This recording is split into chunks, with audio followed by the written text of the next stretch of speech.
Right, now so far the scenes we've done of mountains have tended to be at a lower level looking upwards towards the top of the mountain.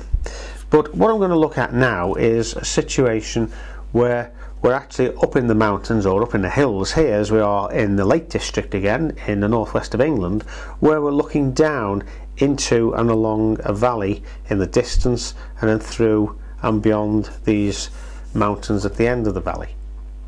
Now, although I'm going to follow this picture generally as it is, there's a couple of important changes I'm going to make. First thing is that where you see this road going down the mountain, it actually goes out and comes back on itself, and you can just see it returning just here. Now what I'm going to do is actually turn this back before it goes out of the picture, otherwise I feel that this road is going to take the eye straight out of the picture if it stays as it is. As well as that, this dark mountain here, which is in shadow, I'm going to keep this side in bright sunlight, and although I'm going to put a shadow side here, I'm going to reduce it somewhat because I think it's a little bit too dominant for this side of the picture. Now I'm just going to use two brushes, which is one is a large mop and the other one is the rigger.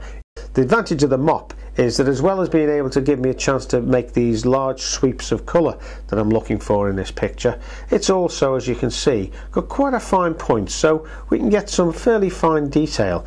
And certainly between the point on the mop and the fine point on the rigger, we can pick out these trees with little blobs of colour, because that's all they are really, all the way through, and these hedges and field boundaries and little stone walls that are in the distance.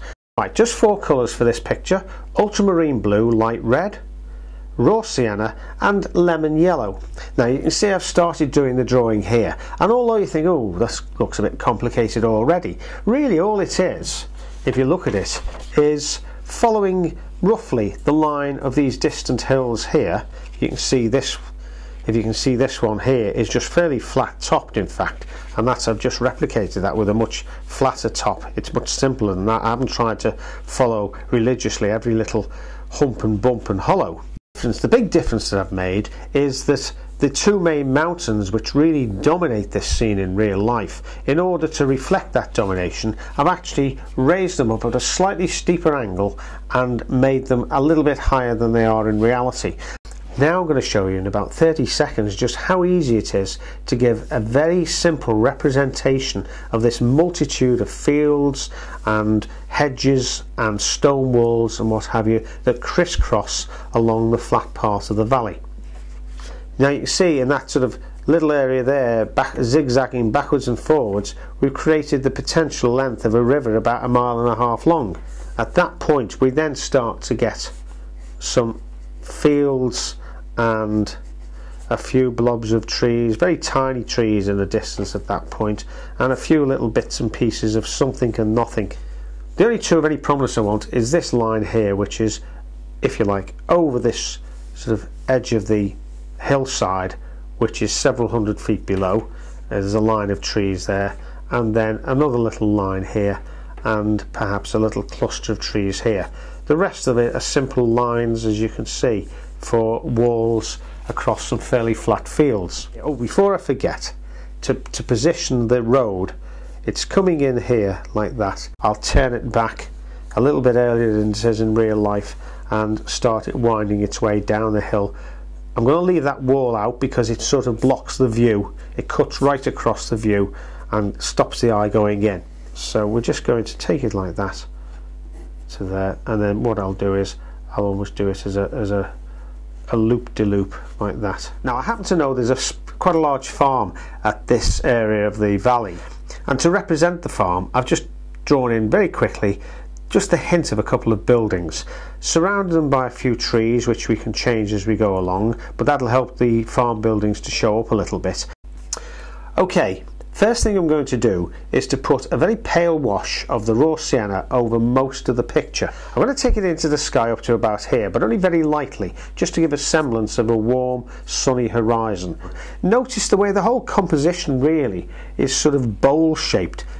Oh, before I forget, I'm just taking some clean water and I'm just taking that strength of the raw sienna out of the sky there and just keeping that moist because I want some blue to come into that, but you can see that's gone down to, that's been lightened out to virtually nothing. Right, so that's fine for now. What I'm going to do before this dries and gets any hard edges is I'm going to take in the ultramarine blue, reasonably strong mix of ultramarine blue, and then I might add a little bit of the blue. In fact, I'll reserve some blue. I'll just put some there ready because I might want to make a little bit of a grey shadow mix for some cloud shadow in a moment or two. Now I'm going to start this side and make this side of the sky slightly darker blue. It'll have diluted off by the time I get here, but because this is a dominant shadow side of, or will be a shadow side of the mountain, then it's going to be useful if it's balanced by a slightly darker blue on this side. And if we pale it off here, a few streaks behind the mountain, although I'm saying behind the mountain, what I'm going to do is just quickly take that out. But what it does is it gives that impression that the clouds don't suddenly stop where the mountain starts. Now what I'm doing again is bringing some of that blue and the brown together to give us a bluey grey. Don't want it too strong, but stronger than this mix here, which don't forget has got damp raw sienna in it. Just a little bit. The sun's coming from left to right incidentally, so we'll just we'll throw a little bit of cloud shadow in there like that. That'll pale off quite nicely when it all dries back, so I'm not worried about that looking dark at the moment. That's not a problem at all. Right, taking that off there like that. That's a bit warmer, that cloud. It's a bit more light red in that cloud. Don't want it too much, just enough to create a little bit of extra atmosphere. I don't want it, for example, looking like it's a threatening cloud. It's a nice sunny day. Before I carry on yapping, I'll just get rid of the strength of that. I don't want any really desperately hard edges. You notice I've left one cloud here more dominant than the others. As I've said previously, you don't want clouds all plonked there like this toy soldiers standing shoulder to shoulder. Right, now we've got to do a little bit of pre-planning for the picture here, because we're going to run the colours for the background hills into one area. Don't forget, they're all blending together down into the valley area here, and we've also got these hills and mountains which are a very pale pinky grey, which are quite a different colour to the green of the valley floor and the darker green of the shadowed area of this hillside. What I've mixed is a greeny grey, which is going to start us off with these distant mountains, and then we're going to come into a very pale version of this grey, which is ultramarine blue and light red, which we'll drag here in these mountain screes here, but not too dark, because when it's dried I want to be able to scrape the rigger with some darker colour to represent the rocks and the shadow side of the mountain as it moves down towards the valley. And talking of the valley, we've got some of the lemon yellow, which I'm going to just mix with a touch of the ultramarine blue, and just a few sweeps of that is going to take me across the valley up to, but not including, this area here, because this is my line where I'm actually several hundred feet above the valley looking down into it. Incidentally, if you're confused because I've got a number 10 round brush in my hand, it's only because it's a little bit easier to mix the colours with a round brush than the mop brush, which goes a bit floppy when you try and pull the colours together. Right, so the first area we're going to do is this distant mountain here, and you can see it's no more than this simple flat colour like that. I'm just going to add a little bit more light red to this to warm it up slightly. We'll just put a stronger mix of raw sienna because that's catching the sun just there. We're now getting this colour here, which is a bit darker. We're going to put some raw sienna in that, and I think a drop of water, because that's getting a bit strong. For once I don't actually want these white flecks in because they actually bring the mountains too far forward. Okay, that's fine. I'm just going to add a little bit of darker colour here just to help define that second peak against the third peak.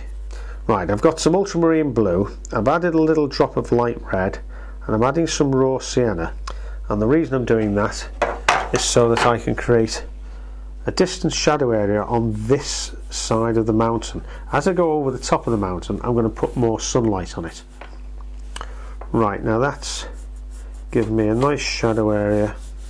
I've got more raw sienna now, same sort of strength, but you can see it's considerably lighter.